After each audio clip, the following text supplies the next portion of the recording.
আসসালামু আলাইকুম। আজকে আমরা নাম্বার সিস্টেমের যে ধারাবাহিক কনভার্সন সেটার মধ্যে নতুন যে পার্টটা সেটা দেখব। সেটা হচ্ছে যে ডেসিমেল থেকে কিভাবে আমরা বাইনারিতে কনভার্ট করতে পারি। সাথে থাকবো ইনশাল্লাহ আমি সাদি চুয়েট ট্রিপল। আরেকটা বিষয় হচ্ছে, যদি কোনো কারণে মনে হয় যে আমি যা লিখতেছি তা যদি আপনার কাছে থাকতো, সেক্ষেত্রে আপনার নোট করতে বা রিভাইজ দিতে বেশি সুবিধা হতো, তাহলে আমি আমার ফেসবুক গ্রুপের মধ্যে লেকচার ওয়াইজ এই নোটগুলো স্ক্রিনশট আকারে পিডিএফ আকারে দিয়ে দিব। So you can get this from the Facebook group. আমি ফেসবুক গ্রুপের লিঙ্কটা ডিসক্রিপশন দিয়ে দেবো ইনশাআল্লাহ। সো ফাইন, শুরু করি। ডেসিমেল থেকে বাইনারি সিস্টেম যেহেতু সব সেম বা নিয়ম যেহেতু সব সেম, আর ছোট্ট একটা সংখ্যা নিয়ে শুরু করবো, ওইটাকে ভালো মতো এক্সপ্লেন করার ট্রাই করবো, এরপর যাতে যা আছে সবগুলো আপনি পারেন। সো আমি যেটা লিখতে চাচ্ছি স্যারের বই থেকে, decimal number and you have to convert it into equivalent binary number. ঠিক আছে, তো কীভাবে শুরু করবো? তো জাস্ট প্রসেসটা ভিন্ন। আমরা আগে যেটা দেখলাম, এই লেকচারের আগ পর্যন্ত যে কনভার্সনগুলো দেখলাম সেগুলো ছিল যে কোনো নাম্বার সিস্টেম থেকে বাইনারিতে আসা, এবার উল্টাটা, সরি ডেসিমেলে আসা, এবার উল্টাটা ডেসিমেল থেকে বাইনারিতে আসা, বা যে কোনো নাম্বার সিস্টেমে কনভার্ট হবো ডেসিমেল থেকে। ঠিক আছে কিনা? ওকে, তো এখন যে প্রসেসটা ফলো করতে হবে বা নিয়ম যেটা, সেটা হচ্ছে যে ডেসিমেলে আমাকে যেই সংখ্যাটা দিবে সেটাকে আমি লিখবো এবং এখন সেটাকে ভাগ করব। এই কি দিয়ে ভাগ করব এটা মাথায় রাখতে হবে। আমি কোন নাম্বার সিস্টেমে কনভার্ট হতে চাই? আমি চাই যে আমি যাতে বাইনারিতে কনভার্ট হই, রাইট? এটা আমার উদ্দেশ্য না? হ্যাঁ, আমার কিন্তু উদ্দেশ্য হচ্ছে যে ডেসিমেল থেকে বাইনারিতে যাবো, রাইট? বাইনারিতে যাব, বাইনারি। সো বাইনারির বেস কত? Base 2, right? 2 না? হ্যাঁ 2। তো দ্যাটস ওয়াই আমি যেই সংখ্যাটা দেওয়া থাকবে ডেসিমেলের মধ্যে, তাকে আমি যে সংখ্যাতে কনভার্ট হতে চাই ওই সংখ্যার বেস দিয়ে ভাগ করব। এখন দেখি করার পরে কি হবে। তার আগে একটা কথা বলি, জাস্ট হয়তো আপনারা জানেন বিষয়টা, তাও আমি একটু বলে নিই। বিষয়টা হচ্ছে যেমন আমি 11কে 2 দিয়ে ভাগ করলাম, ঠিক আছে? 2 দিয়ে ভাগ করলাম, তাহলে এখানে কত আসবে? 5 দুগুণে 10, 10 হাতে আছে 1। এটাকে আমি বলি হচ্ছে যে কি, আমি যদি কালারটা চেঞ্জ করি, তো এই যে এটাকে আমি বলি হচ্ছে যে ভাগফল বা রেজাল্ট, রাইট? ভাগফলই লিখি। আর এটাকে আমি বলি হচ্ছে ভাগশেষ, রাইট? এমন কিছু তো, তাই না? হ্যাঁ। তো আসলে আমরা তো এখনো ওরকম ছোটদের মতো ভাগ করার বয়স নাই। তো আমরা কি করবো, ডিরেক্ট ফর এক্সাম্পল ক্যালকুলেটরে বসিয়ে দিব। 11কে আমি ডিরেক্ট 2 দিয়ে ভাগ করবো, ঠিক আছে? 2 দিয়ে ভাগ করলে আমার যে রেজাল্টটা আসবে, আমি একটু এই পাশে যাই। এখন যেটা বলতেছি সেটা হচ্ছে যে আমি কিভাবে ভাগফল আর ভাগশেষটা বের করবো, এই জিনিসটা আর কি বলতেছি। আপনারা জানেন অবশ্য, আর তারপরে আমি একটু বলে নিলে আমার জন্য আর কি হয়তো কনফিউশন দূর হবে যে আপনারা জানেন কি জানেন না, বা মনে আছে কি মনে নাই। তো ফর এক্সাম্পল যে কোনো সংখ্যাকে 11কে আমি 2 দিয়ে ভাগ করলাম ক্যালকুলেটরে। ক্যালকুলেটর আমাকে যে রেজাল্টটা দিবে সেটা হচ্ছে এমন। ক্যালকুলেটর আমাকে যে রেজাল্ট দিচ্ছে সেটা হচ্ছে 5.5। এখন এই 5.5 থেকে আমি কিন্তু কোনটা ভাগফল আর কোনটা ভাগশেষ সেটা কিভাবে বের করবো সেটা বলার জন্য আর কি এই কথাটা বলতেছি। মনে রাখবেন, যখন দশমিক আসবে, দশমিক আসলে দশমিকের আগে এই যে দশমিক যেটা আসতেছে তার আগে যেটা, এটা হচ্ছে আমার ভাগফল। ঠিক আছে, এটা হচ্ছে ভাগফল। ভাগফল। আর দশমিকের পরে যেটা আসতেছে ইনক্লুডিং দশমিক, এই যে দশমিকের পরে যেটা আসতেছে, হ্যাঁ। আচ্ছা, এই জিনিসটাকে আমি এভাবে বলতে পারি, দেখেন, কিন্তু এই জিনিসটা আমি এভাবে বলতে পারি না, 5 প্লাস 0.5 বলতে পারি না। তখন হয়তো আপনার কাছে আমি যা বলতেছি এটা হয়তো ক্লিয়ারলি বোঝা যাবে। হ্যাঁ, তো এই যে পূর্ণ সংখ্যাটা থাকতেছে এটাকে আমি বলতেছি ভাগফল, ঠিক আছে? আর এই যে দশমিকওয়ালা যে পার্টটা থাকতেছে, 0. যে পার্টটা থাকতেছে, এইটাকে যখন আমি 0.5, এটাকে যখন আমি আমি ফার্স্টে যে সংখ্যা দিয়ে ভাগ করছি ওই সংখ্যা দিয়ে আবার গুণ করব, তখন যে রেজাল্টটা আসবে ওইটা হচ্ছে আমাদের ভাগশেষ। বুঝা গেছে? ভাগ শেষ। আসলে বুঝতে পারছি, ঠিক আছে? আমি আবার বলি, কোন একটা সংখ্যাকে ফর এক্সাম্পল 11কে আমি 2 দিয়ে ভাগ করছি, তো আমার রেজাল্ট আসতেছে আসলে 5.5। আমি একটু মুছে দিচ্ছি। আমার রেজাল্ট আসতেছে আসলে 5.5। এর মধ্যে যে যতটুকু যে পূর্ণ সংখ্যা যেটা বা পয়েন্টের আগে যতটুকু, ওইটাকে আমি বলবো যে ভাগফল। আর পয়েন্ট সামথিং যেটা থাকবে ওটাকে আমি বলতে পারতেছি যে 0. রাইট? তো ওইটাকে আমি যে সংখ্যা দিয়ে ভাগ করছি সেটা দিয়ে যদি আবার গুণ করি, তাহলে যে রেজাল্টটা আসবে সেটা আসবে হচ্ছে ভাগ শেষ। তো মিলিয়ে দেখি। দেখেন এখানে আমি যেটা করছি, দেখেন আমার এখানে 11কে 2 দিয়ে ভাগ করছি, আমার ভাগফল আসছে 5, ভাগশেষ আসছে 1। এখানেও ঠিক সেম, দেখেন আমি ট্রেডিশনাল মেথডে বাচ্চারা যেভাবে করে ওভাবে করছি। এখানেও দেখেন আমার ভাগফল আসছে 5, ভাগশেষ আসছে 2। এরকম করে সব সময়ের জন্য এটা ভ্যালিড, সব সময়ের জন্য। ইভেন আমি যদি ফর এক্সাম্পল 11কে 3 দিয়ে ভাগ করি, তার জন্য ভ্যালিড, কোনো সমস্যা নেই, সব সময়ের জন্য ভ্যালিড। সেই জিনিসটা একটু মাথায় রেখে আমরা সামনে আগাবো, ঠিক আছে? আচ্ছা, তো এখন আমরা এটা বলি যে আমরা এখন কি করতেছি। তো এখন এই জায়গায়, সো এটা আমি থাক। সো এখন 25কে 2 দিয়ে ভাগ করলে কত আসতেছে?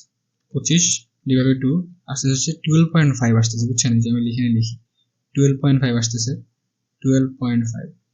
তাহলে এই 12 যেটা আসতেছে এটা হচ্ছে আমার ভাগফল। ভাগফলটা আমি ডিরেক্ট নিচে লিখবো এভাবে, ঠিক আছে? আর এখন এইভাবে হাইফেন দিব, হাইফেন দিয়ে আমি এখানে যেটা লিখবো সেটা হচ্ছে ভাগশেষ। ভাগশেষটা কত আসবে? 0.5। আমি 25কে কত দিয়ে ভাগ করার পর একটু এই রেজাল্টটা আসছে 2 দিয়ে, সেটাকে 2 দিয়ে গুণ করবো, গুণ করলে যেটা আসবে সেটা হচ্ছে যে 1। ভাগশেষটা থাকতেছে 1, ঠিক আছে? ভাগশেষটা ভুল করলে পুরো ম্যাসাকার হয়ে যাবে। ভাগশেষটাই আসলে মেইন, ভাগশেষটাকে সাজিয়ে আমরা বাইনারি পাবো, বুঝছেন? আচ্ছা, এখন দেখেন এই পার্টটা কি 0 হয়েছে? এটা ততক্ষণ পর্যন্ত আমি ভাগ করতে থাকবো যতক্ষণ পর্যন্ত আমার ভাগ ফলটা 0 না হয়। এটা কি 0 হয়েছে? 0 তো হয়নি। এটাকে আমি আবার ভাগ করবো, আবার 2 দিয়ে সবসময় ভাগ সবসময় বেস দিয়েই হবে। যেই নাম্বার সিস্টেমে কনভার্ট হতে চাই ওই নাম্বার সিস্টেমের বেস দিয়ে ভাগ হবে। এখন 12কে 2 দিয়ে ভাগ করলে আসবে 6। এখন 6 মানে কি? 6.0 না? 0। তো 0কে 2 দিয়ে গুণ করলে কিন্তু 0ই হয়, তাই না? হ্যাঁ। সো এই ভাগশেষটা তখনই আসবে যখন আসলে পূর্ণ সংখ্যা থাকবে না, ভগ্নাংশ থাকবে, এই আর কি। সো এখানে তাহলে আমার ভাগশেষ হয়ে থাকতেছে 0, রাইট? হ্যাঁ। তো এখন যদি নেক্সট আবার যাই, আবার যদি এটাকে, যেহেতু 6 শূন্য আসে নাই, সো আমি এটাকে 2 দিয়ে ভাগ করবো, আবার 3 শূন্য আসতেছে, রাইট? আর 6 থেকে 2 দিয়ে ভাগ করলে 3। আবার দেখেন আমি যদি 2কে 3 দিয়ে ভাগ করি, 3কে যদি 2 দিয়ে ভাগ করি, তাহলে আমার যে অ্যান্সারটা আসতেছে সেটা হচ্ছে যে 1.5। 1.5 এর মধ্যে 1টা হচ্ছে আমার ভাগফল, 0.5কে 2 দিয়ে গুণ করলে আবার হচ্ছে 1, দ্যাটস 1 হচ্ছে আমার ভাগ শেষ। এতটুকু আসলে ক্লিয়ার, রাইট? আচ্ছা, ফাইন। সেটাকে আমি আবার কাজ করতে হবে। এটাকে যদি আবার ভাগ করি 2 দিয়ে, তাহলে আমার 2।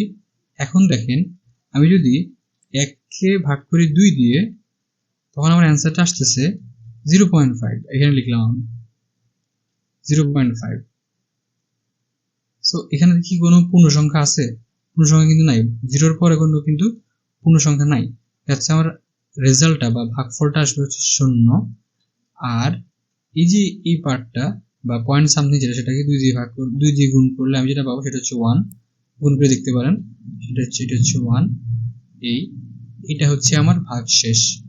এখন যেহেতু আমার ভাগফল চলে আসছে 0, সো আসলে আর ফার্দার আগানোর দরকার নেই বা শেষ কাজ। সো এটাই হচ্ছে আমার মেইন প্রসিডিউরটা। এখানে যদিও শেষ, বাট মোস্ট ইম্পর্টেন্ট কথা এখনো বাকি আছে।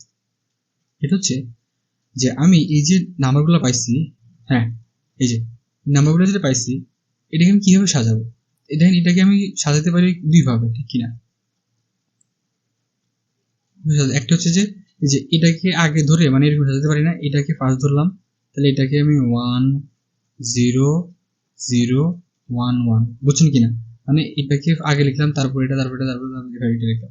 অথবা আরেকটা লেখা যেতে পারে 1 1 0 0 1। মানে হচ্ছে যে এটাকে ফার্স্টে লিখলাম, তারপর এটা, তারপর এটা, তারপর এটা, তারপর এটা। সো এই দুইটা জায়গার মধ্যে খুব বেশি কনফিউশন হয়, স্পেশালি এইচএসসি লেভেলে বা যখন আমরা নতুন করে শিখি, হ্যাঁ, বা ইভেন ভার্সিটি লেভেলেও এই পরীক্ষার আগে বিষয়টা দেখে যাওয়া লাগে, ভুলে যাওয়া হয়। সো এখন যে মনে রাখতে হবে সেটা হচ্ছে যে সবার উপরের যে বিটটা, বাইনারিতে যে 0 আর 1 আছে না, এই 0 আর 1কে, 0কে আমরা একটা বিট বলি, 1কে একটা বিট বলি, বুঝছেন? এই তো সবার উপরে যে বিটটা, এই বিটটাকে বলা হচ্ছে লিস্ট সিগনিফিকেন্ট বিট, LSB। আবার নিচের যে বিটটা সেটাকে বলা হচ্ছে যে MSB, মোস্ট সিগনিফিকেন্ট বিট। এটা আপনার বইয়ে পেয়ে যাবেন ফুল মিনিংটা। বাট এই জিনিসটা কোনটা LSB হবে কোনটা MSB হবে এটা জানাটা মাস্ট। সব কিছু ঠিক থাকলেও বাট এটা উল্টে দিলেন ম্যাসাকার হয়ে যাবে, অ্যান্সার ভুল আসবে। তো আমরা কি করবো, যে বই যে কাজটা করছে সেটা হচ্ছে যে একটা অ্যারো চিহ্ন দিয়ে দিচ্ছি, অর্থাৎ আমি এমএসবি থেকে এলএসবির দিকে গেলে যে নাম্বারটা পাবো ওইটা হচ্ছে আমার অ্যান্সারটা, বুঝছেন কিনা? তাহলে আমার অ্যান্সারটা আসলে কেমন হবে, আমি এমএসবি থেকে এলএসবি দিকে যাব। সো এমএসবি কোনটা, এমএসবি হচ্ছে এটা। সো 1, তারপরে কি আছে এই 1, 1, তারপরে কি আছে 0, 0, তারপরে কি আছে এই 0টা, সো 0, তারপরে কি আছে এই 1টা, 1, আর কিছু আছে? তো এখন আমি যে নাম্বারটা পাইছি, এই যে সংখ্যাটা পাইছি, এটি হচ্ছে আমার রেজাল্টটা, বুঝছেন কিনা? এটা কিসে, বাইনারি। আর আমি বুঝতে পারতেছি যে আসলে এখানে উপর থেকে নিচে নিচে লিখতে পারি, নিচের থেকে উপরে লিখতে পারি, বাট আসলে আমার অ্যান্সারটা হবে বা সঠিকটা হচ্ছে যখন আমি নিচের থেকে উপরের দিকে যাব, মানে এইটা, এইটা না। কিন্তু এই জায়গায় আমাদের কনফিউশন হয়, আমি দুইটাই বলে দিলাম কি হচ্ছে। আচ্ছা আচ্ছা, আমি যদি এমএসবি আর এলএসবি কে একটু ইনফরমালি বলা ট্রাই করি, সেটা হচ্ছে যে ফর এক্সাম্পল আমি একটা নাম্বার নিলাম 521, এটা ডেসিমেলে নিছি, ঠিক আছে? তো ডেসিমেলে যেহেতু আমরা পরিচিত, সো ডেসিমেল এক্সপ্লেন করি। তো এখানে এমএসবি কোনটা, এলএসবি কোনটা? এমএসবি হচ্ছে এইটা, মোস্ট সিগনিফিকেন্ট বিট হচ্ছে এইটা, আর এলএসবি এটা হচ্ছে এইটা। কেন? কারণ দেখবেন যে এই মানে সংখ্যার মধ্যে 5-এর প্রভাব সবচেয়ে বেশি। কিভাবে?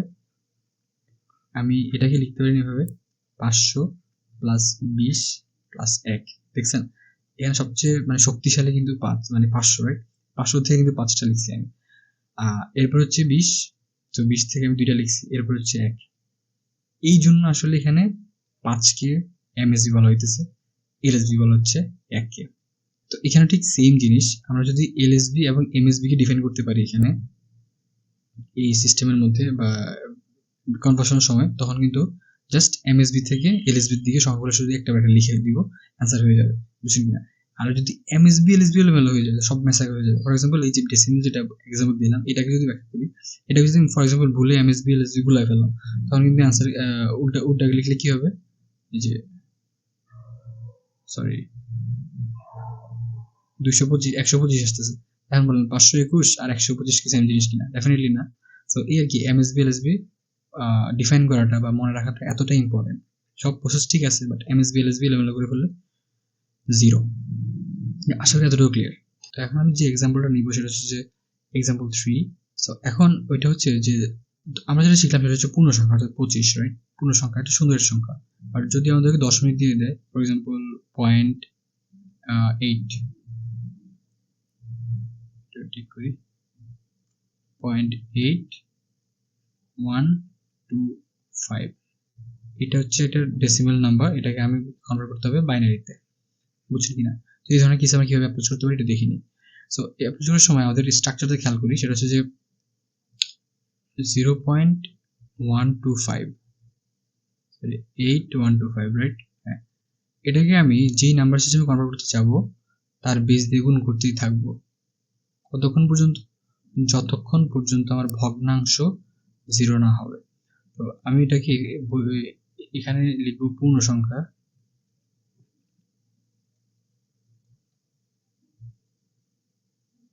পূর্ণ সংখ্যা,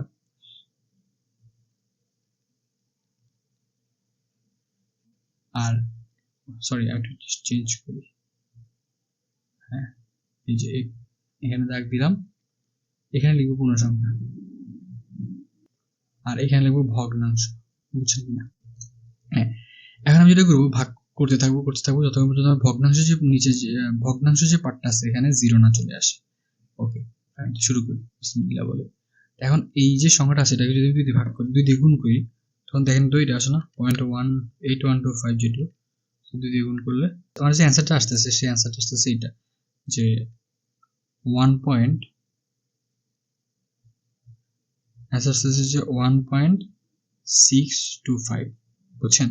তো এর মধ্যে যে পূর্ণ সংখ্যা মানে পয়েন্টের বামে যেটা আছে সেটাকে আমি লিখবো এখানে পূর্ণ সংখ্যার ঘরে, আর দশমিকের পরে যে পার্টটা আছে সেটাকে দশমিক সহ আমি লিখবো ভগ্নাংশের ঘরে 625। মানে বিষয়টা এমন যে এটাকে আমি লিখতে পারি না, এটাকে আমি লিখতে পারি, তো লিখতে পারি হচ্ছে যেরকম যে 1.0.625, 625, রাইট? সো দেখেন এটা হচ্ছে আমার পূর্ণ সংখ্যাটা, এটা হচ্ছে ভগ্নাংশের পার্টটা, বুঝছেন? তো এই দুইটাকে সেপারেট করে লিখলাম আর কি, যে 1 কি বা পূর্ণ সংখ্যার পার্টটাকে আমি পূর্ণ সংখ্যার ঘরে লিখলাম, আর ভগ্নাংশ বা পয়েন্ট সামথিং যেটা আসতেছে সেটাকে আমি ভগ্নাংশের পার্টে লিখলাম। এখন দেখেন যেহেতু এই ভগ্নাংশে 0 না আসা নাই, সো আমি আবার 2 দিয়ে গুণ করবো। 2 দিয়ে গুণ করার কারণ আশা করি বুঝছেন, cause I want to convert it into binary. বাইনারিতে বেস 2। এখন কত আসতেছে? তো 1.25 এর মধ্যে 1টা অর্থাৎ পূর্ণ সংখ্যাটা আমি এখানে লিখলাম, 1টা আমি এখানে লিখলাম, আর 0.25টা আমি এখানে লিখলাম ভগ্নাংশ পার্টটা। আর এটাকে যদি দ্বিগুণ করি তখন যেটা থাকবে 0.25, হ্যাঁ 0.25 কিন্তু দ্বিগুণ করলে আমি পাবো যে 0.5, এটা আসছে 0 থাকবে এটা, রাইট? হ্যাঁ, তো মিলে দেখেন ঠিক আছে কিনা। আবার 0.5কে আমি যদি 2 দিয়ে গুণ করি তাহলে অ্যান্সার আসছে 1, ঠিক কিনা? 1 না? হ্যাঁ, 0.5কে 2 দিয়ে গুণ করলে 1 আসছে। তো 1 আসছে, 1 মানে কি 1.0, রাইট? মানে পূর্ণ সংখ্যা 1, তো পূর্ণ সংখ্যার ঘরে 1 আসতেছে। আর যে ভগ্নাংশ পার্টে 0 আসতেছে, সেটা 0। যেহেতু ভগ্নাংশ পার্টে 0 চলে আসছে, সো আমার কাজ শেষ, দ্য এন্ড। এখন হচ্ছে আগেরটার মতো যে কোনটা এমএসবি কোনটা এলএসবি, এই যখন ভগ্নাংশ পার্টটা আসবে, এখন হচ্ছে সবচেয়ে ইম্পর্টেন্ট পার্ট, যেটা হচ্ছে ডিফাইন করা যে কোনটা এলএসবি কোনটা এমএসবি। এখানে উল্টাটা, যেটা নিচে আছে এটা হচ্ছে আমাদের এমএসবি, রাইট? এখানে উল্টাটা, এখানে আমাদের যেটা থাকবে উপরে সেটা হচ্ছে আমাদের এমএসবি, যেটা থাকবে নিচে সেটা হচ্ছে এলএসবি। আর আমরা অলওয়েজ এমএসবি থেকে এলএসবি দিকে লিখবো, তার এখন আমি জাস্ট এমএসবি থেকে এলএসবি দিকে লিখবো। এখন যেহেতু এটা দশমিক ছিল, তাই না? দশমিক, আচ্ছা আমি আগে এটা পয়েন্ট দিব, এরপর হচ্ছে এমএসবি থেকে এলএসবি দিকে। এমএসবি ফার্স্টে ছিল বলতে 1, এই যে এইটা, তারপরে এইটা, সো এখানে আবার 1, তারপরে হচ্ছে 0, সেখানে 0, তারপরে হচ্ছে 1, তারপরে এখানে হচ্ছে 1, বুঝছেন কিনা? এই আলটিমেটলি 2। তাহলে যেটা অ্যান্সারটা আসতেছে আলটিমেটলি সেটা হচ্ছে যে 0.8125 ডেসিমেল, এর বাইনারি ইকুইভ্যালেন্ট হবে 0 না, 0 দিলে সমস্যা নেই, বাট এর বাইনারি ইকুইভ্যালেন্ট হবে 0.1101, কারণ 2 কেন বাইনারিতে কনভার্ট হয়েছে, দ্যাটস ওয়াই। সো এভাবে আসলে আমরা ডেসিমেল থেকে বাইনারিতে কনভার্ট হতে পারি ভগ্নাংশের জন্য, আর ভগ্নাংশ ছাড়া যেটা আছে বা পূর্ণ সংখ্যা যেটা তার জন্য। আগামী দিন বা নেক্সট ক্লাসে ইনশাল্লাহ আমি আরেকটা এক্সাম্পল দেখাবো, এর মাধ্যমে আমি এই টপিকটা শেষ করবো ইনশাল্লাহ। Thank you.